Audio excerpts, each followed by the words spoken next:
निश्चितच आमच्याजवळ जे पुरावे आहेत किंवा कागदपत्रे आहेत आणि जो घटनाक्रम आहे की जी घटना कशामुळे घडली, माझ्या वडिलांची हत्या कशामुळे झाली, ती म्हणजे जी आमची बाजू आहे ती आज आम्ही त्यांना सांगणार आहोत. मग नंतर ते त्यांचे वक्तव्य करतील. मात्र या अगोदर त्यांच्यापर्यंत ती बाजू गेली नाही का आणि त्यांनी जे वक्तव्य केलं तर ते त्यामुळेच केलं असं वाटतंय का?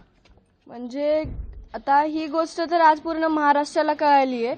मला वाटतं त्यांना ती म्हणजे समजली असेल किंवा नसेल, फक्त आमच्याकडून ती त्यांना कळावी यासाठी आज आम्ही त्यांच्याकडे जातोय. आणि जे ते म्हणले की एका चापटीमुळे त्यांची मानसिकता बदलली आणि त्यांनी माझ्या वडिलांची हत्या केली. आज आमचे वडील आमच्यात नाही आहेत, तर म्हणजे आम्हाला एक प्रश्न पडलाय, त्यांना आमच्या मानसिकतेचं कसं काही वाटलं नाही आणि त्यांनी त्यांच्यावर हे वक्तव्य केलं.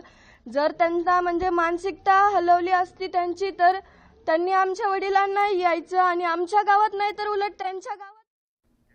पुढच्या बातमीकडे आपण वळूया. बीडचे सरपंच संतोष देशमुख यांच्या हत्या प्रकरणामुळे राज्यातील राजकारण ढवळून निघालेलं आहे. या प्रकरणात आरोपींना अटक करण्यात आली असून एक जण अद्याप फरार आहे, त्याचं नाव कृष्ण आंधळे.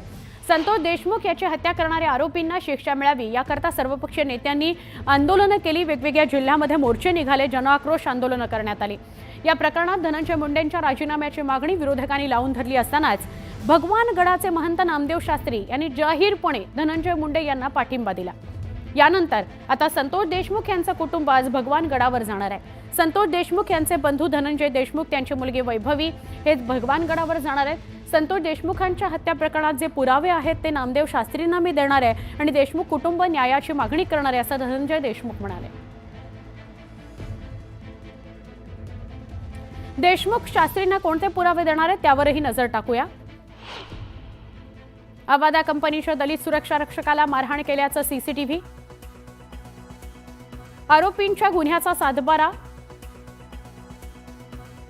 वाल्मिक कराड आणि हत्येतील आरोपींचे कसे लागेबांधे आहेत ते, आणि धनंजय मुंडे आणि वाल्मिक कराडमध्ये असलेले आर्थिक व्यवहाराचे पुरावे कसे, धनंजय मुंडे आणि वाल्मिक कराडचे संबंध आहेत आणि नैतिक पातळीवर कसा धनंजय मुंडेंनी राजीनामा द्यायला हवाय या सगळ्या संदर्भातले पुरावे धनंजय देशमुख देणार आहेत.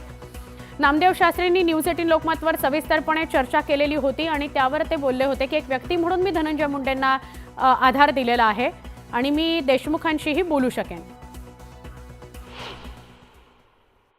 पाथर्डी मार्गे आम्ही जाणार आहोत. मी, वैभवी, सत्यजित आणि विराज आम्ही असे कुटुंबातले जाणार आहोत आणि तिथं गडावर जाऊन महाराजांची भेट घेणार आहोत. आमच्या कुटुंबियाला थोडा त्रास झालेला आहे. ते जे बोलले की जे आरोपी आहेत, आरोपीला चापट मारल्यामुळं त्यांचं मन दुखावलं, त्यांची काय मानसिकता झाली हे मीडियानं दाखवलं नाही.